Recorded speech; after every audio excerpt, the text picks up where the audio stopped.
말씀입니다. 요한복음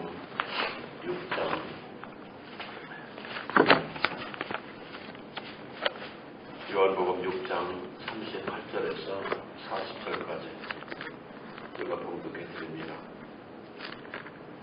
내가 하늘에서 내려온 것은 내 뜻을 행하려 함이 아니요 나를 보내신 이의 뜻을 행하려 함이니라. 나를 보내신 이의 뜻은 내게 주신 자 중에 내가 하나도 잊어버리지 아니하고 마지막 날에 다시 살리시는 이것이니라.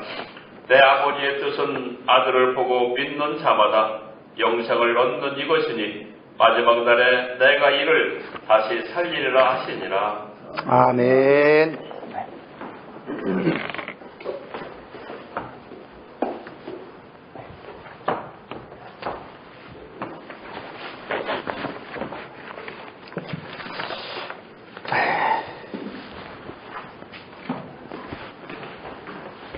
네, 새해에도 우리 또 하나님의 말씀을 함께 연구하는 우리 동역자, 우리 목사님들에게 하나님의 신실한 은혜가 충만하게 넘치시기를 주님의 이름으로 기원합니다.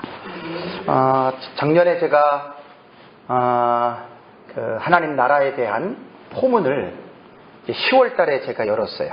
하나님의 나라에 대한 주제를 가지고 이제 작년에 하나님의 말씀의 포문을 열었는데, 그때 제가 한 2번 정도 말씀을 드렸습니다. 옛날에 제가 지금 한 15년 정도 되는데요. 15년 전에 그 KDM의 김성길 목사님이라고 2년을 제가 성경을 공부를 했어요. 2년을 공부를 했는데 그분이 가르치는 내용이 하나님 나라였습니다. 창세기부터 요한계시록까지를 그냥 쭉 읽어가요. 그냥 이제 월요일날 10시부터 5시까지 항상 이제 월요일날마다 공부를 했어요. 창세기 1장부터 계시록까지 읽어가는데 2년이 걸렸는데, 그 성경을 읽어가면서 그 본문에서 하나님의 사상, 그 본문에 나타난 하나님의 나라, 아마 전 세계의 어디에도 이렇게 공부하는 데는 없을 거예요. 아마 학자들은 해요. 학자들은 이제 하나님의 나라라고 하는 책을 쓰기 위해서는 창세기부터 계시록까지를 쫙 훑어가야 되기 때문에 그렇게 할 수는 있어도, 아마 성경 공부를 그렇게 하나님의 나라를 중심으로 해가지고 하는 데는 제가 생각하기에는 아마 없을 것이라고 생각을 합니다. 제가 그때 한 15년 전에 그 공부를 하면서 너무 제가 지금 이제 목회를 제가 올해 이제 벌써 28년째를 저도 이제 목회를 하니까 적게 한 사역은 아니죠. 그러니까 이제 그때 하면서 무슨 생각이 공부할 때마다 들었냐면, 나는 저 목사님에 비해서 성경을 너무나 모른다고 하는 생각을 많이 가졌어요. 그러면서 서서히 도전이 되기 시작했고, 한 1년 정도 넘어가니까 이제 벌써 내가 참 목사가 돼가지고 이게 하나님 나라를 너무나 몰랐다고 하는 고백이 자꾸만 나오고요. 2년 정도를 쫙 창세기부터 계시록까지를 하다가 보니까 마음에 좀 애통하는 마음이 생기더라고요. 이야, 진짜 신학을 했어요. 저는 신학 대학을 4년 했고 신대원을 3년 했고 7년 동안을 제가 쉬지 않고 저도 공부를 했습니다. 그 이제 딱 2년 가까이 하고 나니까 이게 정신이 바짝 나는 거예요. 그러니까 성경이 우리에게 무엇을 말하고 있느냐, 그 대주제가 하나님 나라예요. 그래서 그때 이제 그 공부를 하면서 이제 우리 교회 고양시에서 제가 이제 올해가 25년째 여기 있으니까, 그때가 이제 18단지 단지 내 상가에 있을 때예요. 그때 월요일날 공부를 하면 이제 그거 가지고 이제 일주일 내내 막 넘치죠. 하나님 나라에 대한 사상이. 계속 성도들에게 설교하고 저도 은혜를 받고, 그리고 이제 한 1년, 2년 지나고 나니까 이제 중국에 한 13년 전에 한 달 동안을 제가 이제 저희 교회에서 우리 사돈이 그때 이제 우리 큰애가 결혼을 해가지고 중국으로 갔고, 큰딸이. 그래가지고 이제 그 사돈 어르신하고 한 달 정도를 중국에 제가 한 5개 성을 제가 다니면서 너무 귀한 경험을 했어요. 그렇게 목사님들을 하기가 힘들어요. 그래서 이제 쭉 하면서 그때 이제 제가 느낌이, 내가 하나님 나라에 대한 사상을 공부를 하니까 하나님이 그거 하라고 저를 그때 중국 보낸 거예요. 한 달 동안. 그러니까 우리 교회의 형편으로 볼 때는 한 달 동안 간다는 것 자체가 불가능했지만 어쨌든 하나님이 그 일을 하셨고요. 그러고 나서 이제 그 이후에 제가 그 목사님한테 공부를 하고 도전을 받고 나서 그때부터 하나님이 성경 연구를 지금까지 하게 하신 거예요. 그러니까 신학교 다닐 때에 알았던 그 알량한 지식들이 내가 너무나 깊이가 없었구나라는 걸 연구하면서부터 얼마나 많이 깨달은지 몰라요. 그때 이제 제가 말씀을 드렸잖아요. 좀 대단한 충격적인 말입니다. 그 목사님이 이제 그 외국에서 선교 사역을 중국, 아르메니아 쪽하고, 그 다음에 그 대만 쪽하고, 아주 저쪽에 남미 쪽에도 가고, 정말 대단한 분이세요. 그분. 이름은 안 났어요, 이름은. 훌륭한 분이세요.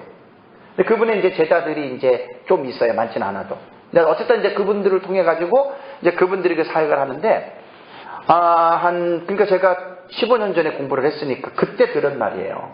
백석칙이셨는데, 그분 선배님이 중국에서 강의를 하러 들어갔는데, 선배님이 미국에서 한 3,000명 목회를 했으면, 우리가 보통 말할 때 성공했다 그러잖아요. 그죠? 근데 목회는 성공과 실패가 없어요. 그건 인간의 보는 기준이지, 그렇지 박사학위도 받았지, 또 은퇴했지. 그러니까 어느 누가 봐도 참 대단한 분이 훌륭한 분이에요. 이제 그분이 이제 김성규 목사님이 가서 강의를 하는데 한 주간을 들었어요. 은퇴하시고 중국교회 선교에 좀 보탬이 될까 해가지고 가서 들었어요. 일주일 강의를 딱 듣고 나서 마지막 날, 그 이제 김성규 목사 후배니까 딱 와서 김 목사, 나 큰일 났다. 뭐가 큰일 났냐 그랬더니, 나 지금까지 잘못 가르쳤다는 거예요. 잘못 가르쳤다고. 왜 그 목사님이 그런 말을 했을까요? 제가 배운 그 목사님은 박사학위도 없어요. 근데 그분은 미국에서 성공적인 목회를 했고 박사학위까지 받았으면 갖춘 분이거든요. 그래서 왜 그런 고백을 했을까요? 저는 알아요. 2년 동안 제가 성경을 공부를 하면서 구약이든 신약이든 다 성경은 하나님의 나라를 전제로 기록이 된 거고, 성경은 하나님의 나라를 말하고 있는 거예요. 그러니까 그분이 일주일을 듣고 나서 고백하는 이야기는 제가 너무나 잘 알죠.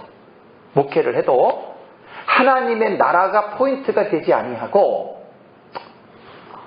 땅에 있는 세상 나라, 어떤 하나님 입장에서 하나님의 말씀을 전하기보다는 어떤 사람들의 비율을 맞춰주고 사람들의 마음을 토닥토닥해줘가지고 그냥 이렇게 세상에서 어떤 공동체를 이끌어 나가는, 참 어떻게 보면 제가 하는 이 말이 상당히 남을 좀 비난하는 투로 이 말이 들릴 수 있지만, 이제 우리가 계속해서 성경을 연구하다 보면 성경 속에서 하나님의 나라가 뭘 말하는지를 하게 되면 제 말을 그때는 집중 이해할 수가 있어요. 근데 이건 어쩔 수가 없어요. 제가 있는 사실을 말씀을 드리기 때문에 지금 여러분들이 그렇게 이해하시면 되겠습니다. 자, 이제 성경을 보는 방법은 두 가지 방법이 있어요. 거시적인 방법과 미시적인 방법이라고 하는, 성경을 볼 때는 반드시 이 두 가지를 기억을 하셔야 됩니다.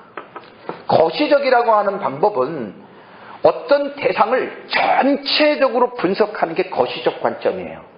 그러니까 성경을 우리가 공부하고 연구할 때는 먼저 거시적, 전체를 창세기부터 계시록까지 무엇을 말하는지에 대한 전체적인 아웃라인을 분명히 설교자는 파악하고 있어야 돼요. 근데 이게 쉬운 게 아니에요. 그 다음에 이제 미시적인 방법이라고 하는 것은 사물의 현상을 세밀하게 분석하는 거예요. 그거 파악하는 거예요. 그래서 전체적인 면이 아닌 부분적인 면을 관심을 갖는 것이 미시적 방법이거든요. 그래서 우리가 일반적으로 알고 있는 지식이 뭐냐면, 성경을 볼 때 숲을 봐야 되고 그 다음에 숲속에 있는 나무를 봐야 된다는 말이 거시적인 방법과 미시적인 방법에 관해서 하는 말씀입니다. 그러면 거시적인 방법에서 이거는 성경 전체의 개요를 말을 하는 거예요. 그 다음에 성경의 대전제가 뭐냐, 성경의 대주제가 뭐냐, 이제 이걸 가지고 먼저 거시적인 차원에서는 언급을 해야 되는 거예요. 그래서 성경의 대주제는, 제가 대자란 말을 붙이는 이유가 있어요. 대주제는 하나님의 나라입니다. 이거는 제 말이 아니라 세계적인 신학자들이 하나님의 나라라고 하는 주제를 가지고 쓴 그 책들이 얼마나 많은지 몰라요. 뭐 게얼더스 보스라든가, 그 다음에 헤르만 리델보스라든가, 그 다음에 조지 헤드라든가, 뭐 세계적인 성경 신학자잖아요. 뭐 이건 불의 명곡 저서예요, 이런 책들은. 그러니까 그런 책에서 뭘 말하는 거예요, 그 세계적인 석학들이? 성경은 하나님의 나라라는 거예요. 우린 구속사를 강조하잖아요. 구속사가 대전제가 아니에요. 하나님 나라가 대전제고, 하나님의 나라가 이 땅에서 이루어져가는 역사가 하위 개념이 구속사입니다. 자, 오늘 제가 본문을 선택한 이유는 예수님이 내가 하늘로부터 내려온 것은, 그 예수 그리스도가 하나님이셨고 그분이 이 땅에 사람의 몸을 입고 내려온 그 출처를 밝히는 거예요. 하늘에서 내려온 것은 내 뜻을 행하려 함이 아니요 나를 보내신 이의 뜻을 행하려고 나는 이 세상에 왔다. 성육신, 인카네이션이에요. 성육신을 하셨다. 그러면서 왜 예수님이 세상에 오셨냐면 내게 주신 자 중에 마지막 날에 그들을 다시 살린다는 거예요.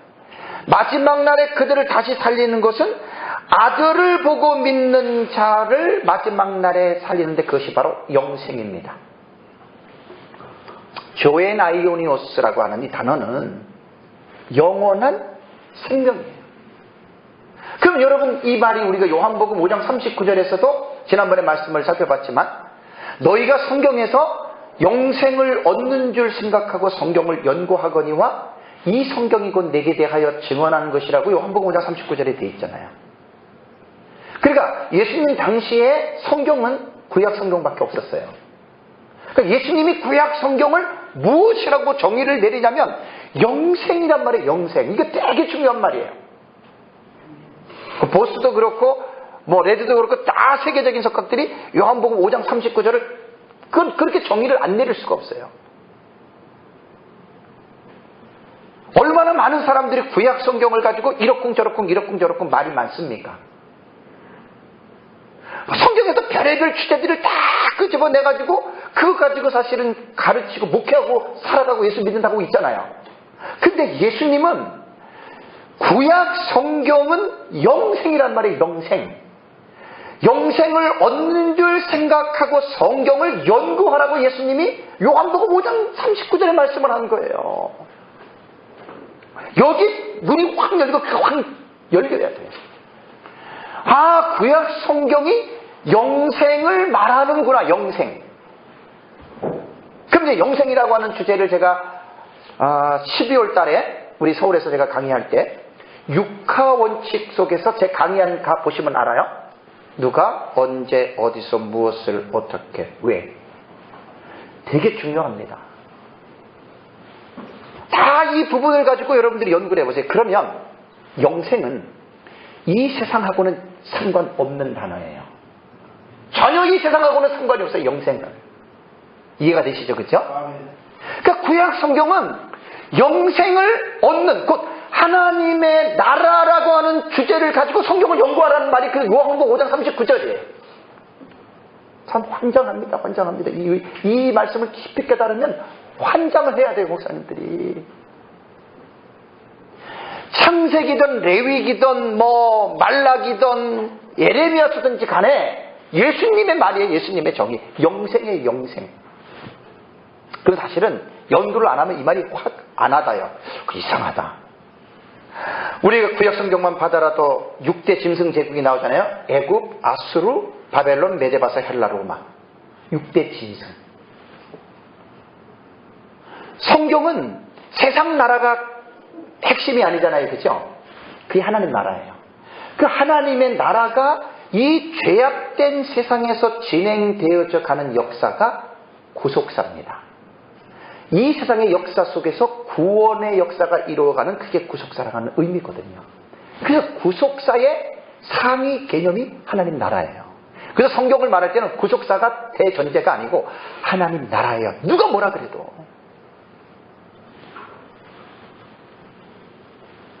그래서 이 구약 성경만 보더라도 영생이라고 하는 주제를 가지고 성경을 연구하라는 거예요.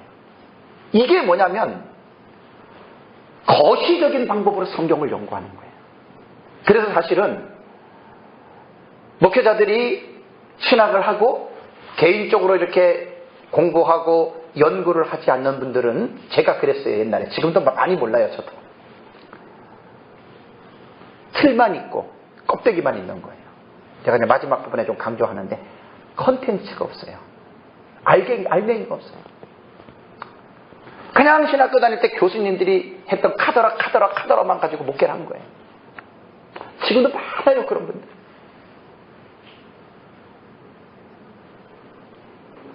그래서 성경은 반드시 거시적인 차원에서, 이거는요 내가 못해요, 내가 무슨 실력이 있어요, 그래서 선생님이 필요한 거예요.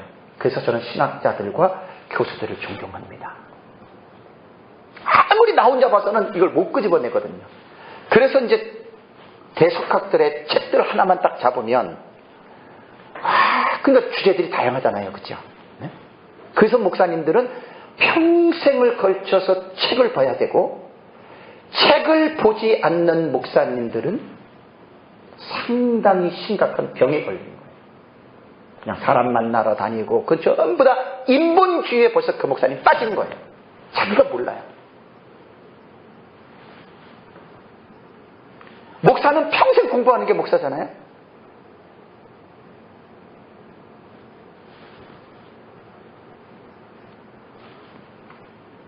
그래서 이 거시적인 것은 하나님의 나라가 이 세상에서 전개되어가는 운동이 구속사고, 그 구속사 아래 언약 신학이라는 것이 들어가잖아요, 그죠? 아주 이거는, 이 부분이 이게 인지가 안 되면 정말로 성경 읽어놓고요, 그냥 성도들에게 맨날 복이나 빌어주고, 예? 하나님 나라는 간대 온데 없고, 그냥 사람의 피우나 맞춰주고 평안이나 빌어주는, 무당하고 다를 바가 없지요.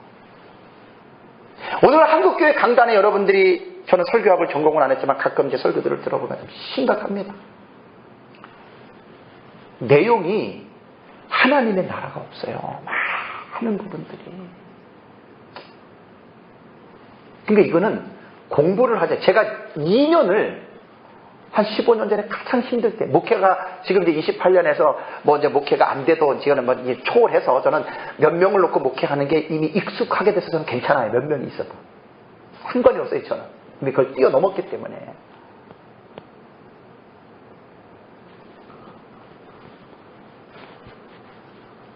그 본질이 뭐를 말하는가요? 성경의 본질이 뭐냐는 거예요.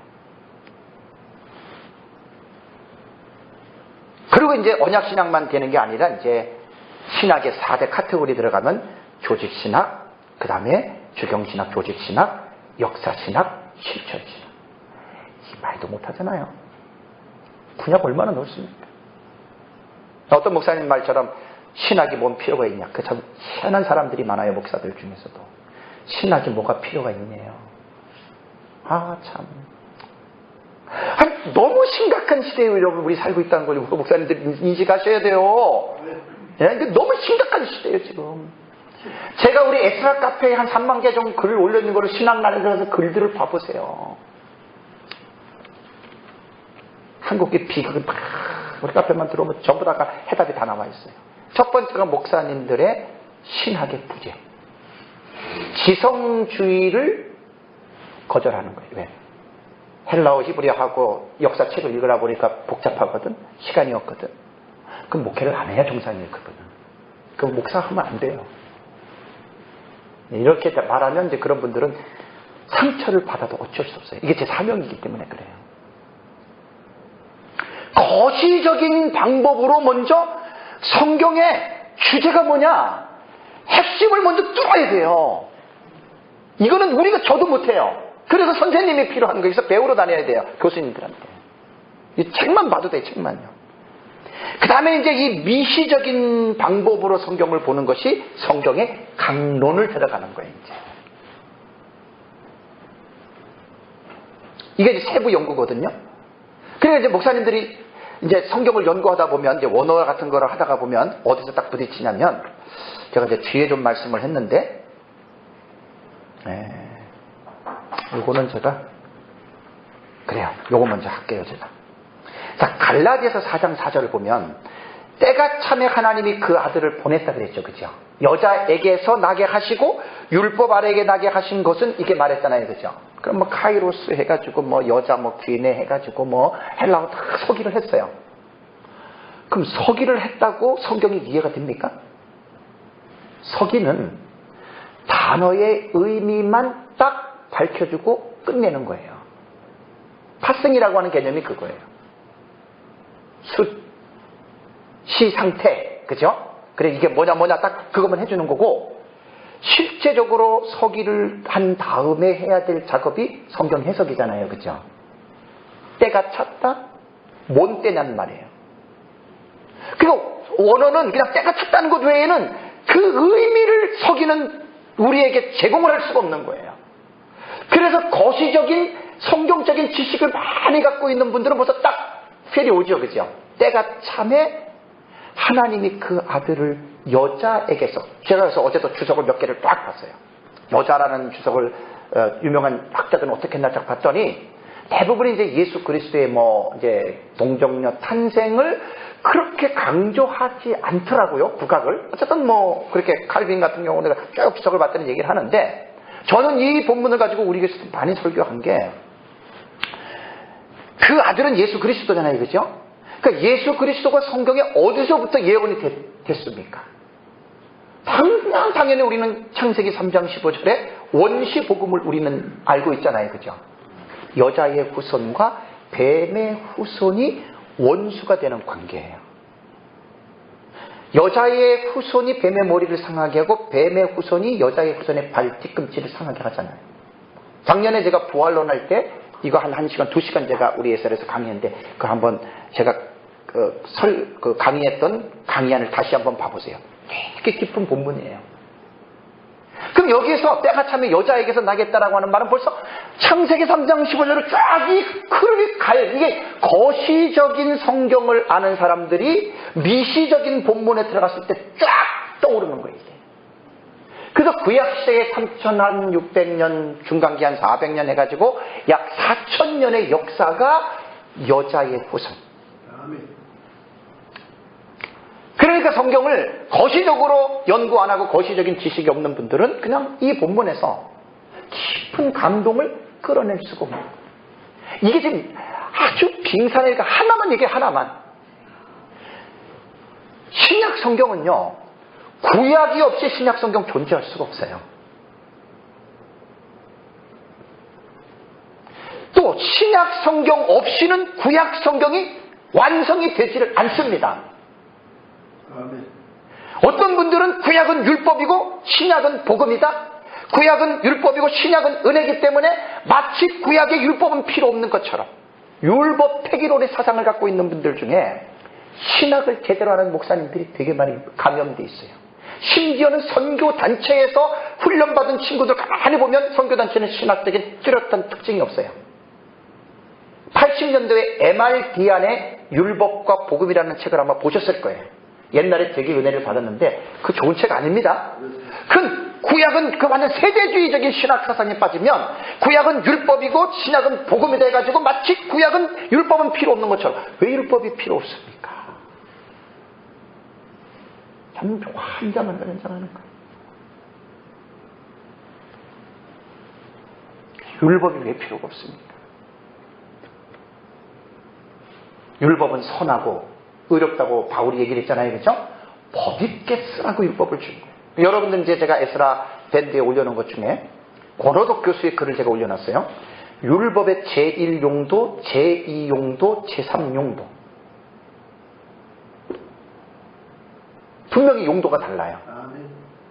멜라니튼하고 칼빈하고 율법의 제2용도에서 제3용도로 가는 그걸 내가 우리 에스라 밴드에 올려놓은 거예요. 그 글을 너무 좋은 글입니다. 그래서 오늘날 한국교회 간에 율법 폐기론의 사상을 갖고 있는 목회자도 있고 혹은 율법주의의 사상을 갖고 있는 목회자들이 있어요. 기도하고 열심히 그냥 1년 내내 기도한다고는 대부분 율법주의에 붙잡힌 사람들. 복음을 경험하지 못하는 사람. 그래서 우리는 성경을 거시적인 방법 안에서 성경을 연구하는, 이건 반드시 공부하셔야 돼요. 신학교 3년 동안 우리가 공부를 해봤자 얼마나 했습니까? 목사님들 신학교 3년 공부했다고 다 된 줄 아는 건 대단한 착각이에요. 3년 동안요 그냥 윤곽만 잡고 난 거예요. 윤곽만.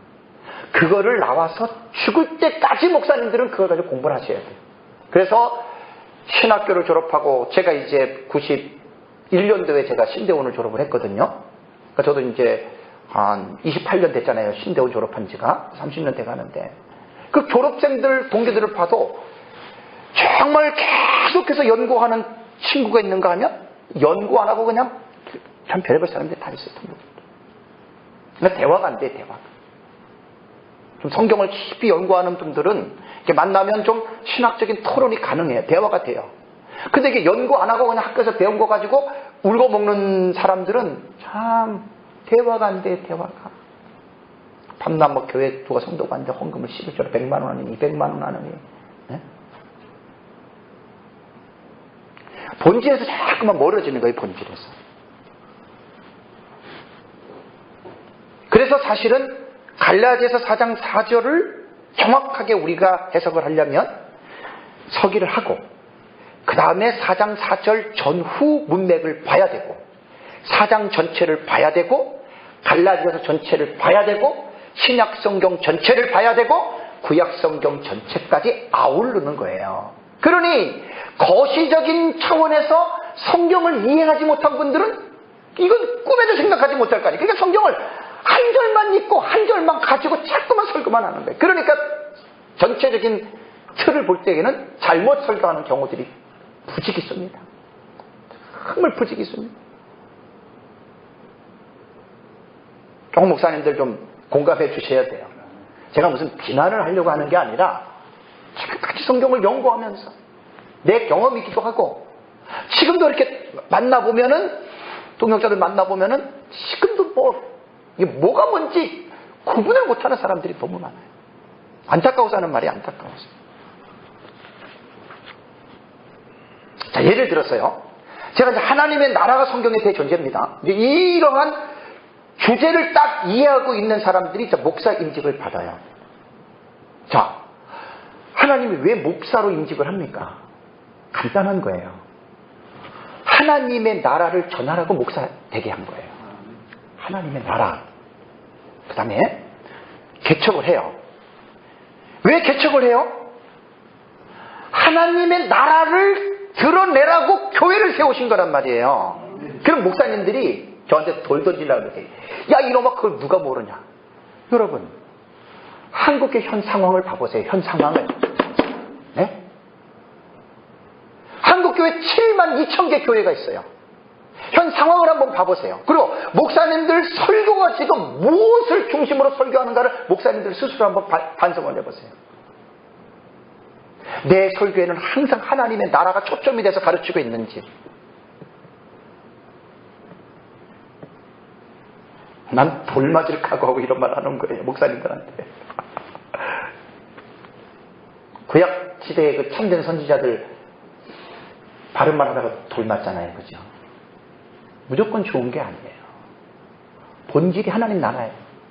그래서 제가 서론에 말씀드린 대로 그렇게 성공적인 목회를 한 분 박사학위를 있고 3,000명 넘게 한 분인데도 나 잘못 가르쳤다.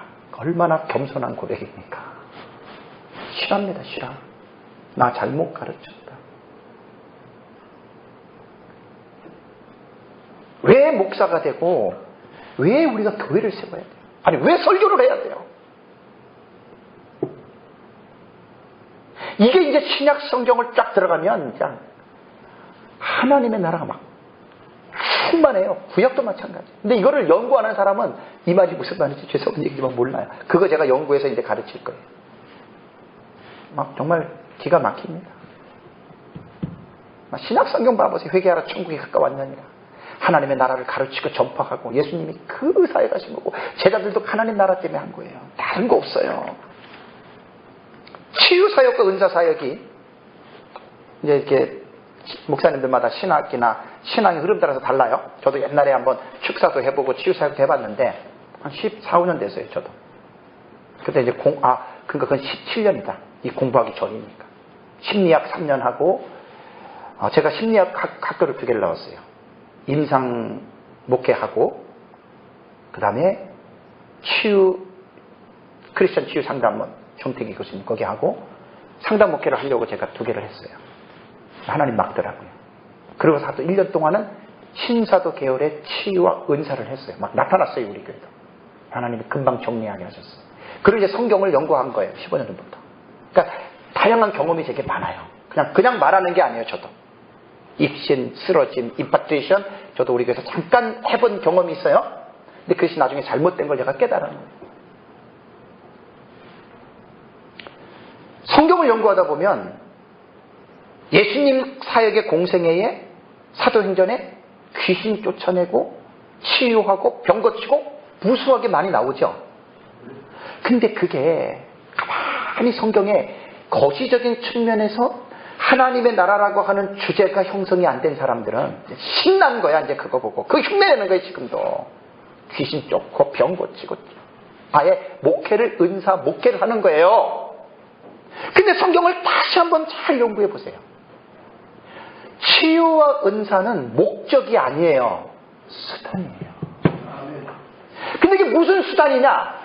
하나님의 나라를 드러내기 위한 수단이라는 겁니다, 여러분. 이걸 제가 나중에 발견한 게 나중에. 와, 참. 하나님의 나라가 목적이고 그 하나님의 나라를 드러내기 위해서 귀신 쫓아내고 병 고치고 온갖 기적을 행한 거예요. 그러니까 기적 자체가 목적이 돼버리니까 은사 목회가 돼버린 거예요. 완전 잘못된 겁니다. 100% 그거는. 완전 잘못된 거예요. 성경 안에서 깊이 좀 이 본질의 맥을 발견 못하면 격길로 가는 거예요. 격길로. 하나님의 아브라함의 요메르와 엘로임 아브라함. 하나님이 아브라함에게 말씀하시되 하나님 이삭에게 말씀하시고 예레미야에게 말씀하시고 누구에게 말씀하시고 그러니까 지금도 하나님 내게 말씀한다는 거예요. 성경이 있지 않느냐 이거예요. 그리고 지금도 하나님의 음성을 듣는 사람들이 있잖아요. 개혁신학은 뭐라고 얘기하냐? 아니에요. 여기서 갑론을박 목회자들끼리 나눠지는 거예요. 그러니까 신비적인 사상을 갖고 있는 분들은 이제 그렇게 계속 하나님 음성 듣며 가는 거고, 우리 개혁신학의 흐름을 쫓아가는 사람은 아닙니다. 우리는 성령의 감동이라고 표현해야 되겠죠? 그죠? 감동. 근데 성령의 감동도 내 감정이 들어갈 때가 많아요. 목사님들 솔직한 얘기를 한번 고백해 보세요. 막 기도하다가 뭐 받았는데 이게 성령의 감동인 줄 아는데 나중에 보면은 아닌 경우도 되게 많죠? 좀 솔직해져야 돼요. 그래서 신비적인 사상에 빠진 사람들은 하나님 내게 말씀했다 그러면 끝나는 거야. 집사가 만약에 그 하나님 내게 말씀했다 사상을 갖고 있는데 목사님 어젯밤에 하나님 내게 말씀했어요. 이렇게 하래요. 근데 목사님이 집사님 그게 아닙니다. 그 목사는 그 집사한테 마귀가 되는 거예요. 그게 무슨 말인지 아시겠죠? 웃긴 거예요. 웃긴 거예요. 한국교회 얼마나 혼란한지 아시죠?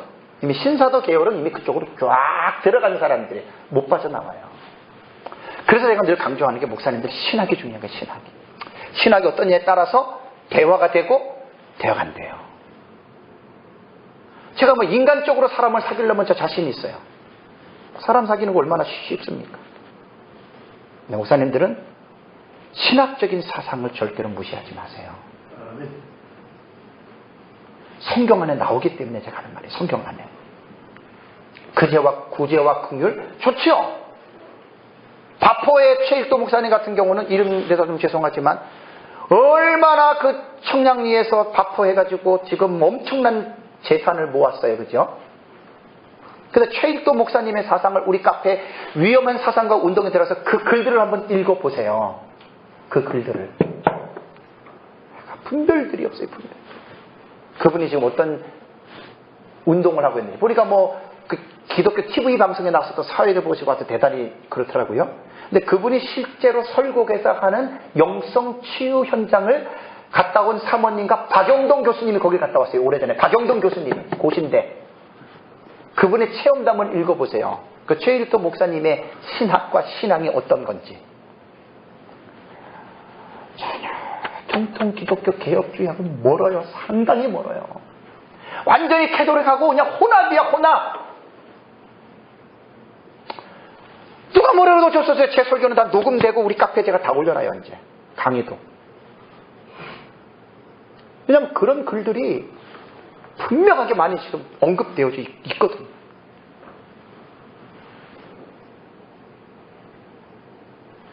그래서 제가 오늘 좀 이번에 제가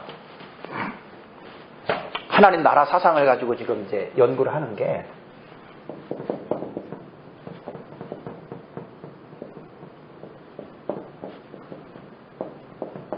하나님의 나라가 성경이 말하고자 하는 대천재예요. 그런데 뭘 제가 지금 말씀을 드리려면은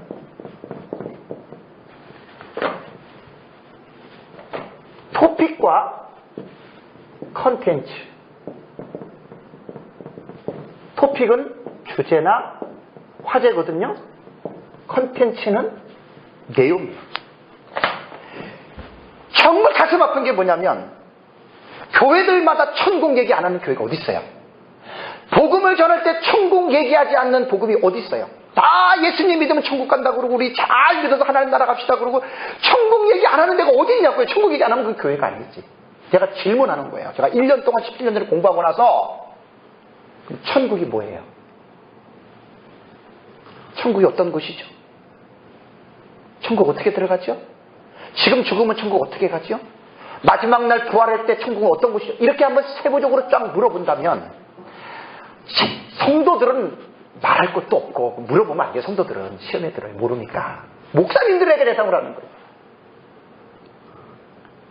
제가 15년 전에 2년 동안을 쫙 배우면서 충격을 엄청 받은 거예요. 목사가 돼가지고 맨날 천국 그렇게 수도 없이 천국 토픽은 되게 강했어요. 토픽은 안 믿으면 지옥 간다 천국 간다. 그러면 천국이 뭐냐는 거예요. 천국이 그게 컨텐츠예요. 내용.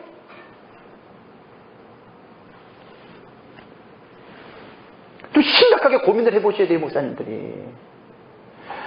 우리가 성도들에게 하나님의 나라가 어떠한 나라인지를 세부적으로 많이 가르쳐주면 가르쳐줄수록 성도들은 목사님 나 그 나라 가고 싶어요. 거기 가고 싶어요. 계속 소망이 자라는 거고 예수 믿으면 천국 가면 좋아. 찍혀봤자 계시록 22장에 나오는 눈물 21장에 나오는 눈물도 없고 한숨도 없고 죽음도 없고 고통 없는 그거는 누구나 다 아는 거고 그거 말고요. 이 하나님의 나라가 어떠한 나라인지에 대해서 구체적으로 그것도요. 인간의 상상이나 추리력을 가지고 생각하는 거 되게 잘못된 겁니다. 그리고 천국 내가 본 천국 갔다 왔다 절대로 그건 교회 강단에서 딱 교회들 입을 막아주셔야 돼요. 왜냐하면 누가 천국을 갔다 왔고 누가 지옥을 갔다 왔는데 참 기가 막히더라 이렇게 그것을 인정하기 시작하면 기독교는 대혼란에 빠집니다. 왜? 다 달라. 우리 카페 얼마 전에 올려놓은 거 단테의 신곡에 단테가 본 지옥의 묘사 장면이고 기가 막혀. 우리 칼라로 올려놨어요. 칼라로. 우리 카페에 지옥이라고 하는 부분의 중간쯤 들어가면 단테가 본 단테 신곡이 거기 천국과 지옥 나오잖아요. 그 성경 아니에요 여러분 그거. 이거 성경 생각도 흘러요. 거기 칼라로 지옥을 그려놨는데 기가 막혀. 그거 인정하지들 마세요 제발. 그런 신비적인 자꾸만 경험과 체험만 사람들의 말을 기울이면 성경을 못 믿게 돼 있어요. 성경을. 기독교가 완전히 혼란에 빠진단 말이에요. 목사님들이 이거 생명 걸고 이거 지켜나가셔야 돼요. 생명 걸고. 기록된 말씀 외에는 넘어가면 안 돼요.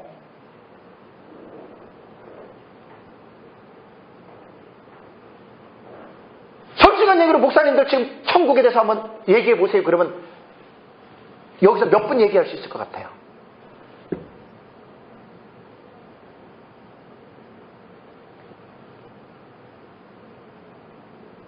이게 바로 제일 심각한 부분인데 이걸 내가 오래전부터 봤어요. 저는. 그래서 우리 교회에서 10월달부터 지금 천국 설교를 하는데 하나님의 속성을 통해서 지금 천국을 제가 8가지 속성을 했는데 14번 설교를 했어요. 14번. 그러니까 7주. 우리 카페에 다 제 설교 다 올려놨어요. 참 할 말이 너무 많아요. 그러니까 하나님의 나라 맨날 토픽 토픽만 얘기하시면 토픽만, 화제만, 주제만 천국 얘기하지 마시고 천국이 어떤 곳이냐고 하는 컨텐츠, 내용을 좀 말해주셔야 돼요. 그래서 우리 교회는 하나님의 나라는 보이지 않는 나라다. 하나님의 영이신이 그랬잖아요. 그죠? 그 나라는 무궁하기 때문에 인간이 감히 헤아릴 수가 없다. 무한한 나라잖아요. 그 다음에 하나님의 나라는 영원 전부터 영원까지니까 그 나라는 영원까지 있는 나라, 하나님 나라예요. 이렇게 이제 들어가 보세요. 그 다음에 하나님의 나라는 하나님의 속성이 불변하신 분이기 때문에 하나님의 나라는 변하지 않습니다. 얼마나 이 세상 나라 변합니까? 얼마나 이 세상 사람들 변합니까? 정치, 경제, 사회 모든 게 다 변하잖아요. 지금 사람의 사상까지 변하고 교회의 사상까지 지금 변해가는 거예요. 종교다원주의로. 말도 못하게 사람이 짐승처럼 변해가고 있는 게, 그렇지만 하나님의 나라는 불변이에요. 변하지 않아요. 자, 이런 거를 제가 보통 1시간, 2시간씩 설교를 해요. 한 주제를 가지고. 그러면 성도들이 뭘 듣겠어요? 컨텐츠를 듣잖아요. 아, 천국이 그런 나라구나. 진짜 이 세상에서는 남편도 나를 버리고 부모도 나를 버리고 자식도 부모 버리잖아요. 변하잖아요. 근데 하나님의 나라는 절대 변해. 왜? 하나님의 속성이 변하는 성품이 아니시거든. 그러면 이 세상에서 변하는 것 때문에 상처를 많이 받은 사람이 그 나라는 변하지 않는다라는 말씀을 성경에서 끄집어내요. 몇 달씩 설교하시는 주제예요. 지금 한 주제가. 그럼 성도들이 그 설교를 들으면 이 세상에서 변하는 것 때문에 상처를 많이 받은 사람들이 그 불변하는 하나님의 나라에서 소망을 갖겠어요, 안 갖겠어요? 당연히 갖죠. 그 다음에 하나님의 나라는 의로운 나라입니다. 차디크. 와. 저는 원어 성경에 아직 깊이를 못 보기 때문에 원어 사전을 바이블에서 보는데 정말 위대한 스승이죠, 바이블에서. 하나의 단어를 들어가면 몇 달씩 설교할 주제가 떠올라요, 저는. 그거 절제하느라고 제가 요즘에 힘들어요. 단어 하나만 딱, 원어 단어만 깨달아도. 하나님 의로우십니다. 그러니까 하나님 나라가 의롭다는 거예요. 제 설교 한번 시간 되시면, 이제 1월달 제가, 2월달 에스라 강의 서울에서 할 때 이거 지금 내가 강의하는 거예요. 우리 교회에서 먼저 시연하는 거예요. 그 내용을 가지고 이제 축약해서 제가 서울에서는 제가 하나님 나라 지금 합니다. 한번 들어보세요. 그 다음에 의로운 하나님, 그 다음에 진실한 하나님 나라. 하나님보다, 하나님만큼 진실한 분 없죠, 그죠? 그분의 속성이. 목사도 진실하지 않습니다. 진실한 척들 하지 마세요, 성도들 앞에서. 다 외식자가 되면 안 돼요. 말이 목사지, 우리가. 정말 하나님 앞에서 우리가 빨가벗고 설 때 얼마나 부끄럽습니까? 바울의 말처럼 죄인 중에 괴수들 아닙니까? 근데 무슨 성도들 앞에서 거룩한 척 나타납니까? 그게 다 외식이란 말이에요, 목사님들이.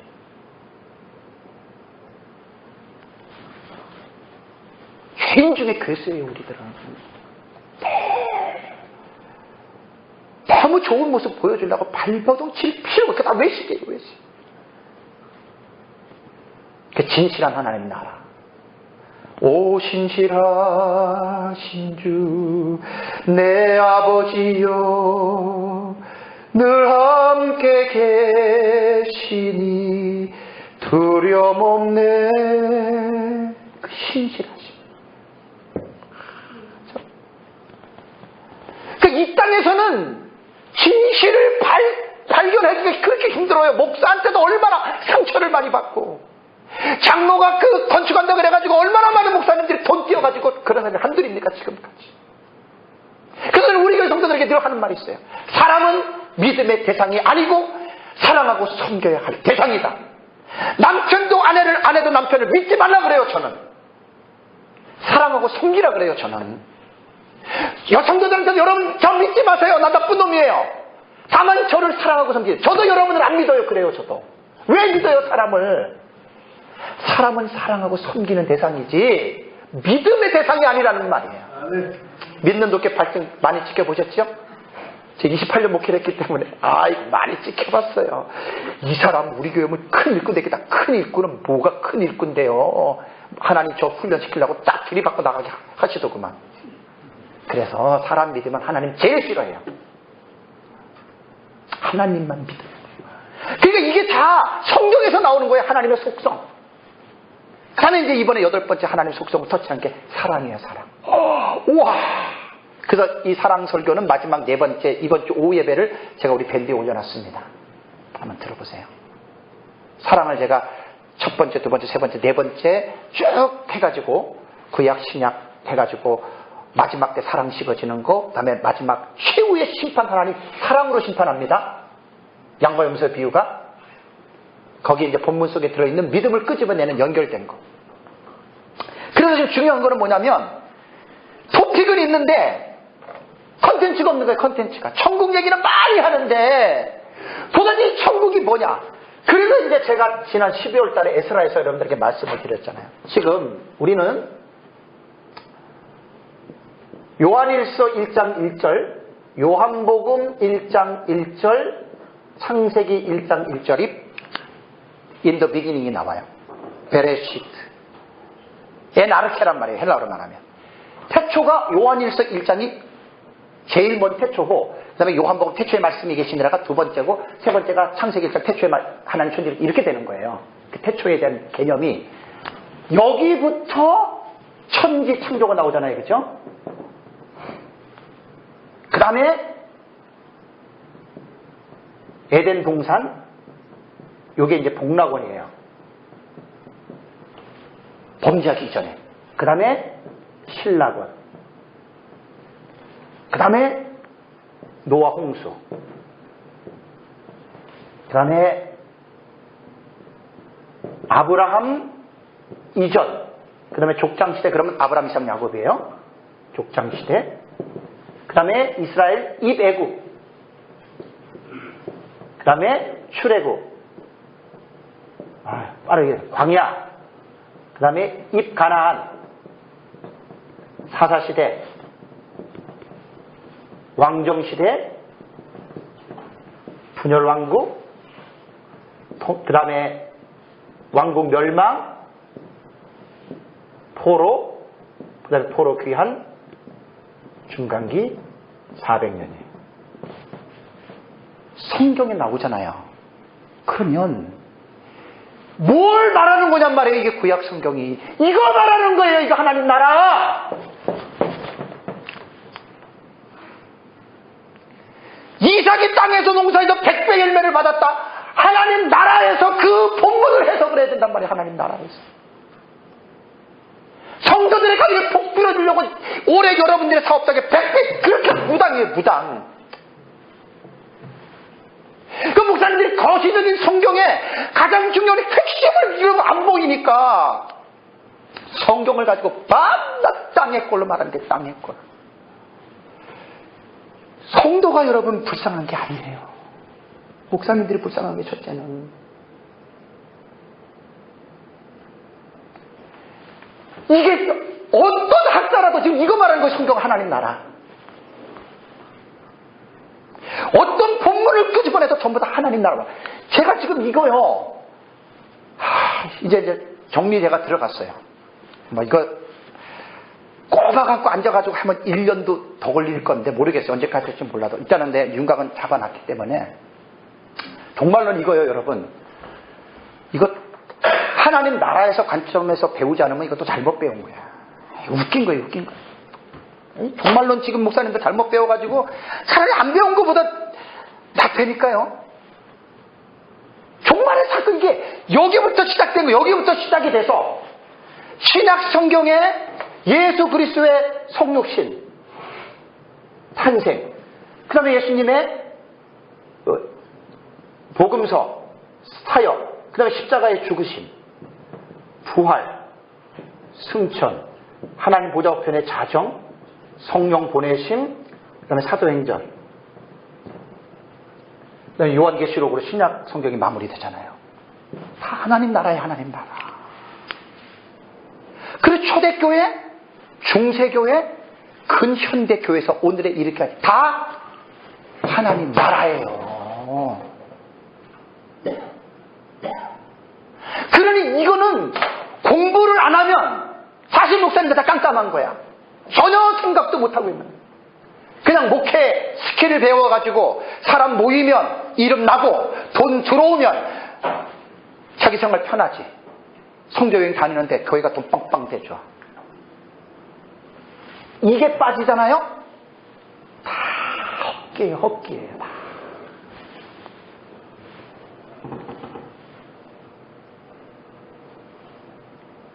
여기서 목사님들 엄청난 충격을 받으셔야 돼요, 여기서. 잘못 배운 거예요, 신학교에서. 이 중요한 주제를 못 배웠다면. 한국교회 무인가 신학교가 400개가 넘는데요. 와! 기절초풍할 일이에요. 우리 에스라 밴드는 오늘 내가 올려놓을게요. 우리 동기 밴드 어제 내가 올려놨는데 오늘 에스라 밴드 올려놓은 거 보세요. 7만 몇천 개 교회가 있는데 무인가 신학교가 400개가 넘는데 무인가 신학교의 특징이 반지성주의예요. 쉽게 말하면 목사님들이 머리가 죄송한 얘기지만 안 돌아가. 그러니까 학문에 관심이 없어. 그럼 뭐만 해요?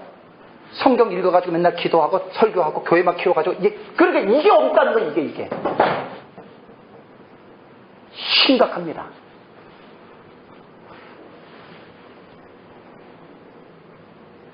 저도 인간한 신학교 공부한 사람이 아니에요. 연구하면서 진짜 정말 제가 처음에 신학교 다닐 때 공부 제대로 안 했고 목회 한 12년 동안 뭔 연구예요. 그냥 맨날 기도를 하러 다니고 전도를 하러 다니고. 근데 교회가 부흥이 안 돼서 아마 부흥이 됐으면 전 이런 거 안 했을 거예요. 성도들 데리고 이제 그거 가지고 이제 정치나 하고 좀 돌아다니고 그랬을 텐데 너무 감사해요. 저는 부흥 안 된 게.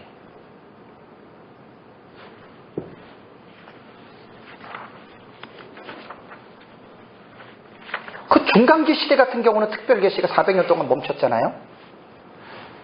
그래도 하나님 일하셨어요. 그게 중간사 시대의 외경, 위경, 그 다음에 사해문서, 탈무드. 유대의 중간기 문헌이에요. 우리 카페에 들어가면 다 내 공부하느라 다 올려놨어요. 다 그 내용들이 있어요. 거기에 뭐냐면 외경과 위경은 하나님 말씀은 아니지만 역사서로서는 가치가 있어요. 위경은 조금 위험해도 외경은 괜찮아요. 거기에 마카베오 상하 같은 경우는 꼭 읽으셔야 돼요. 제가 사실 서울에서 이번에 중간사 강의를 하려고 고민하다가 왜 이걸 먼저 했냐면 중간사 강의는 제가 나중에 특강식으로 할게요. 뭐 7월이나 8월이나 그때 한번 한 2박 3일 정도 우리가 한번 시간을 내서 합숙하면서 그때 내가 중간사 할게요. 꼭 제 강의 들으셔야 돼요. 중간사. 다 제가 7, 8년 전에 정리해 놓은 거예요. 요세푸스 가지고. 그건 아마 특강으로 한 2박 3일 정도 한번 시간 내서 한번 여름이나 한번 제가 날 잡아가지고 한번 중간사는 내가 집중적으로 중간사는 강의할게요. 그때는 그거 하고 이제 하나님 나라는 평생 이 주제를 가야 돼요. 이거 여러분 태초에 하나님이 천지를 창조하시니라 이게 막 가슴이 뛰잖아요. 히브리어 단어 7단어가 딱 나오는 거예요. 베레시트 바라 엘로힘 하에타 하 사마이 해가지고 7단어거든요. 여기에 태초라고 하는 이 태초 자체가 하나님 나라가 없이 태초가 안 이루어지죠. 그죠? 거기 하나님 창조하셨다. 그 하나님이 뭘 했어요? 그분의 행위가 창조했죠. 하나님 나오잖아요. 하늘과 땅을. 창세기 1장에 하나님이라고 하는 단어가 30번 넘게 나와요. 하나님 사상으로 충만한 게 성경이에요. 그럼 그거 하나님 나라거든요. 그러니까 이거를 창세기부터 계시록까지 이제 하나님 나라를 공부한다 그러면 얼마나 시간이 걸릴 것 같아요? 평생 하셔야 돼요. 평생. 이 초점을 잃어버리고 무슨 사역하고 뭐 사역 그 마지막 때 주님의 심판 앞에서 딱 주님이 그 옥석을 가리는 거예요. 나더러 주여 주여 한다고 다 내 아버지 천국에 들어가는 것이 아니라 그랬잖아요. 그죠? 그거 딱 가리는 거예요. 목사님들은 사역에서 하나님 말씀이 제일 중요합니다. 자, 마지막으로 이제 결론적으로 말씀을 드릴 거는 그동안에 우리가 3년 넘게 4년 가까이 종말론만 이제 가르쳤어요. 왜냐하면 우리 스승님한테 배운 게 너무나 기가 막혀서 그건 내가 앞으로 평생 가르칠 주제인데 문제가 뭐냐면 한 4년을 제가 지나면서 제가 깨달은 거예요. 야, 이거 종말론이 올바른 하나님의 나라와 사상과 어떤 개혁신학이라고 하는 올바른 신학적인 틀이 없이 특히 전천년설로 배우는 사람들은 너무 위험한 것을 제가 너무 많이 봤어요. 무천년설에서는 이단이 나올 수가 없어요. 무천년설에서는. 사이비 시한부 종말론이 절대로 무천년은 안 나와요. 근데 전천년은 나와요. 근데 오리지널 전천년은 절대로 사이비와 시한부 종말론이 안 나와요. 근데 세대주의 종말론 전천년으로 가면 거기서 나와요. 문제가 뭐냐면 늘 말씀드리지만 한국교회 전천년 신학 안에 정체성이 확립이 안 됐어요. 그건 무천년도 마찬가지. 이걸 빨리 누군가가 확립을 해야 되는데 하나님이 하실 거예요. 난 소망을 갖고 있는 거예요. 제가 지금. 혹시나 하나님이 부족한 저를 통해서 하실까도 생각해봐요. 내가 다 한다는 게 아니라 좀 이렇게 신호탄이라도 튕겨줬으면 좋겠어요.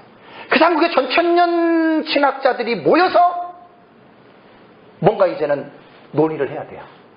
왜냐하면 다 다르잖아요. 해석이 다 다르잖아요. 그 누구 장단에 춤춰 전천년은 춤을 출 수가 없어요. 꼭 이 일을 위해서 기도해 주시기 바랍니다. 이런 사람이 있어요. 지금은 교회 시대가 끝난 거예요. 이제. 그래서 적은 교회들이에요. 올바른 신학한 사람은 그렇지도 않아. 그 이단 있어요. 그 인터넷 들어가면 내가 거기서 직접 들은 거. 교회 시대가 끝나기 때문에 교회 정리해요. 기도원 정리해요. 다 팔아가지고 그 교주한테로 가. 남자 여자가 있어요.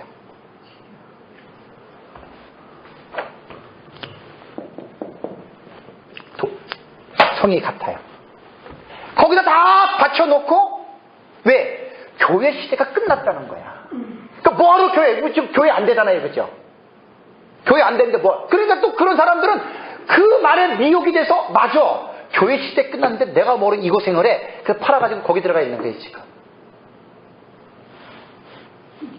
그 다음에 또 한참 지금 교회들마다 유행이 하는 게 종말론에 빠진 교회들. 예비처. 지금 예비처 지금 마련해야 돼요.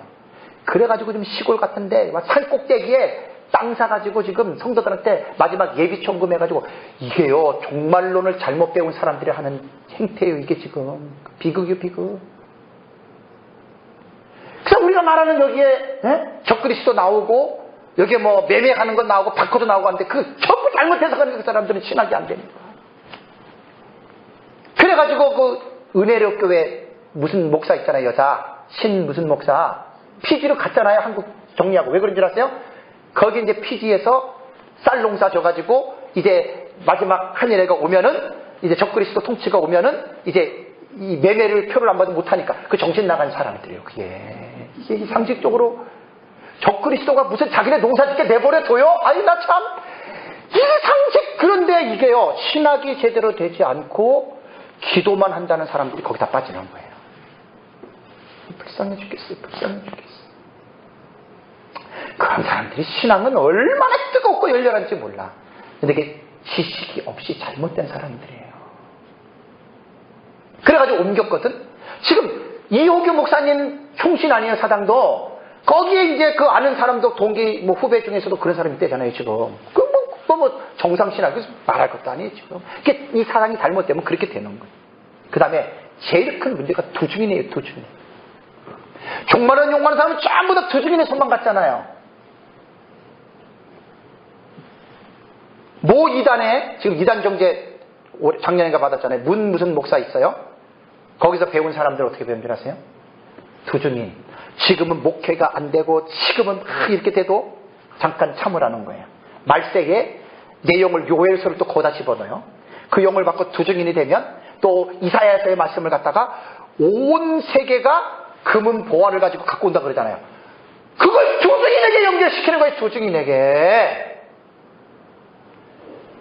그 목사님들이 개척교회 목회 안 돼가지고 죽어라는데 거기서 들으면 소망이 생기잖아. 맞아. 지금은 내가 이렇게 목회가 안 되고 내가 찌질이가 돼도 두중인 마지막 성령의 사역 성령을 받고 마지막 내가 두중인이 되면 전 세계가 자기한테 금은 보화를 가지고 온대. 이게 이단이 가르치는 거예요. 신천지 어떻게 가르치는 줄 알아요? 신천지가 계속 어떻게 가르치냐면 14만 4천이잖아요. 자기 안에 14만 4천이 오면 이제 이 세상이 천국으로 바뀌고 전 세계 사람들이 자기한테 벤츠를 갖고 와. 벤츠 금은 보화.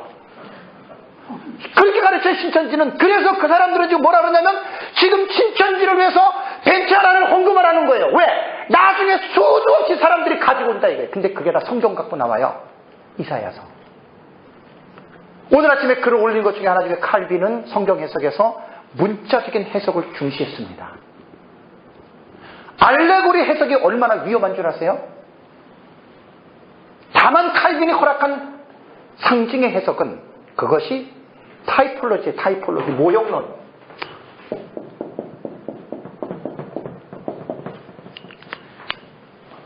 성경은 문자로 해석하되 상징으로 해석할 부분은 상징으로 해석하라는 거예요. 그게 그리스도론, 기독론에서만 국한시킨 거예요. 오늘 우리 카페에 올린 글 보세요. 말씀을 맺겠습니다. 사랑하는 동역자 여러분, 성경을 우리는 어떻게 알아야 되는지 이게 되게 중요한 거예요. 우리가 올바른 관점에서 배우지 않으면 목회를 하고 아무리 여러분들 잘하셨다 하더라도 나중에는 아무것도 아닌 그것이 마지막 심판 때 주님이 내리는 판결입니다. 저는 그게 두려운 거예요. 저는 제가 10몇 년 동안 두문불출하는 이유가 있어요. 제가 이 나이에 제가 성경을 더 이상 어떻게 연구하겠어요? 그냥 계속 이것밖에 없는 거예요. 저는. 그 다른 거 제가 안 하는 거예요. 다른 거 할 수가 없어요. 뭐 이것저것 그렇잖아요. 성경을 계속 연구하다 보면 진리가 보이거든요. 이제 마지막 우리는 곧 떠나요. 언제 세상 떠날지도 몰라요. 이제 목사님도 우리 에스라에서 연세들이 많다 보니까 배 목사님도 이제 사모님이 어제 갑자기 또 입원하셔가지고 이호기 목사님 못 올라오시고 또 목사님들 또 은퇴하신 목사님들은 지금 또 노회 또 가느라고 또 못 오시고 그러니까 오늘 한 5-6분 못 오셨어. 오셔야 되는. 너무들 바쁘시면 안 돼요. 목사님들이 삶이 너무 바쁘면 이거 연구할 시간이 없어요. 그 성경을 연구하지 않으면 그 제일 여러분 그 안타까운 일 아닙니까? 어쨌든 올해는 우리가 하나님 나라의 사상을 계속 10몇 년 전에 연구를 했던 거고 작년 10월부터는 계속 이거 집중하고 있어요. 저는. 그래서 우리가 다 여러분들이나 우리 다 하나님 앞에 심판을 더 크게 받을 자들이 있잖아요. 그렇죠? 선생님 자들이 심판이 크니까 그래서 함부로 선생 되지 말라고 한 거예요. 그래서 이렇게 마지막 때 사역을 정말 하나님이 무엇을 말하는지를 잘 깨달아서 잘 감당하시기를 주님의 이름으로 축원합니다. 네.